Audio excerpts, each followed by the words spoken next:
Welcome to Hull and Estates and Succession Planning, a series of podcasts hosted by Hull and Suzana Popovic-Montag. The podcast you are listening to will provide information and insights into estate planning in Canada. From the offices of Hull in Toronto, here are Ian and Suzana. Hi, and welcome to Hull and Estate and Succession Planning.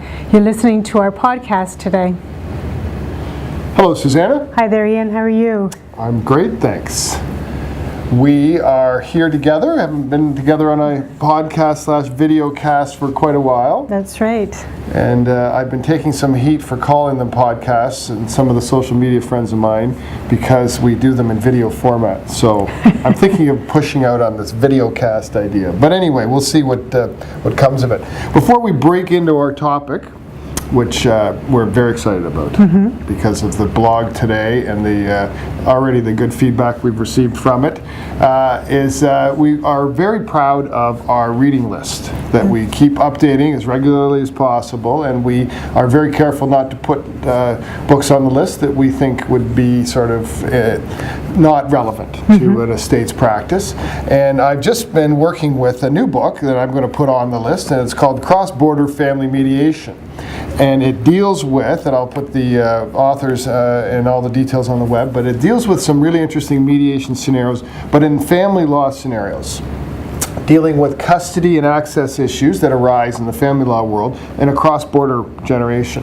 But why I got the book and why I found it fascinating was I wanted to see how some of it would relate to what is really a fundamental aspect of a lot of our estate planning now, and that is cross-border children who are healthy, happy, living in Tennessee, and you've got a cottage in Muskoka, and you've got an island and a condo in New York City, or some various holdings that you want to pass on to your kids, and how you deal with it. Yeah, and we see that more and more in our files than just over the last few years. It's unbelievable how there's been an expansion not of just of wealth, but also of families, and these kinds of issues are rising more and more frequently.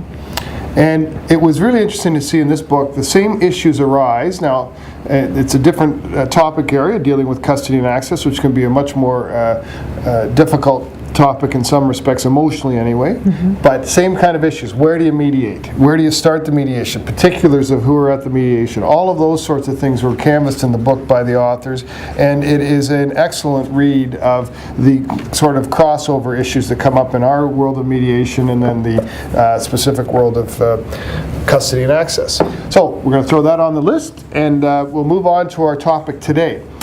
We wanted to talk today a little bit about the idea of the special treatment that Canadian-wide courts and the statutes have put on holograph wills. And now, of course, a holograph will is a will that's wholly in the handwriting of the testator, and that's to be sort of compared with or contrasted with a formal will, which is the one that many people are familiar with, that you go to a lawyer for, you provide instructions with, and then you deal with the actual formalities of execution that are required to make a will a valid will in Ontario and elsewhere in Canada. And today, while we're podcasting on December 12th, I put up a blog today talking about a historic and classic holograph will that I talk about in the cases. And this is just a great one because it's the story of Cecil George Harris, who was a Saskatchewan farmer back in the 1940s, and he actually, before he died, had carved his will into the bumper of his tractor. So he's been knocked down and got caught under the tractor, and the story goes that he had to, he wrote on the bumper his will all to Ian Hull. No, all to wife.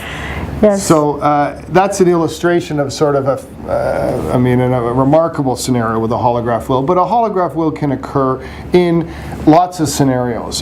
For example, we'll often see, coming back to the family law lawyers, what they will often tell their clients when the separated spouses come in the room for their advice on separating. And one of the first things that we know that they do is to advise their clients to go and make a holograph will. Sometimes not even to go, but to actually make a holograph will right in their presence, which is a will that just says what's going to happen to their assets. It's signed by the individual, doesn't need any formal witnessing or any other these requirements, but does become very important. And why is that, Ian? Well, it's when you've got a husband and wife splitting up, and the wife or husband comes to see a lawyer to give advice on how to go through the process. process. One of the first questions the family law lawyer is going to ask is, well, do you have an existing will?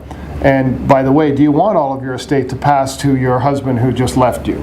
And that's because we're assuming that in these situations we're going to name the husband the executor, or the spouse the executor, and leave everything to them, possibly in trust or not. But as soon as you're in these situations where those life plans change, it becomes wise to consider whether or not that will has to be changed, and in many cases it does right away. And that's an urgent scenario, not quite as urgent as the poor farmer stuck under the tractor, but that's an urgent scenario which we see from time to time. And so we wanted to talk a little bit about holograph wills because they are a common step that people will take for these urgent, sort of immediate stopgap scenarios, such as I say, being stuck under a tractor or being separating between spouses. So we also want to talk a little bit about what it means to be a holograph will and what do you have to do to accomplish that goal, because again, most of these wills are not done with legal advice. So the courts have to struggle with the impact of the document itself, and there is, we wanted to spend a few minutes just talking a little bit about the concepts that the courts struggle with to help us better understand whether or not this piece of paper is going to be a valid document. And that all stems on whether or not that piece of paper, as we call it, is going to meet the requirements at a minimum of a holograph will, which are going to be lesser than those of a formal will that would otherwise require more according to our statute. And the formal will requires two witnesses in the room at the same time, that kind of expectations, and it's got a little bit of flexibility across Canada. But the key with a holograph will the courts struggle with is the question of intent.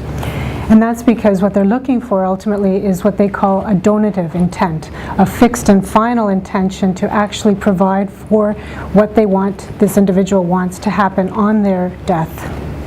So when we look at the case law and how the courts have struggled with this, they have really looked at the starting point is the language in the will itself, and the fact that the will clearly is setting out that this is truly the last testamentary document expected to be used for the deceased. So anyway, I think we've really canvassed some of the interesting scenarios where these holograph wills may occur, and highlighted the importance of the fact that really at the end of the day they're not that uncommon, and we don't have to get stuck under a tractor to run into these scenarios. And finally, what the courts will look for is truly the intention. If you can make it clear that this is your last will and what you're going to do with your estate, it's been in simple language, it can be an effective document and can have an impact to be able to be probated and used on your death. So thank you very much, Suzana. Welcome back. Thanks, and good to be adding to our reading list. So thanks all for coming. You have been listening to Hull on Estate and Succession Planning by Ian Hull and Suzana Popovic-Montag. The podcast that you have been listening to has been provided as an information service.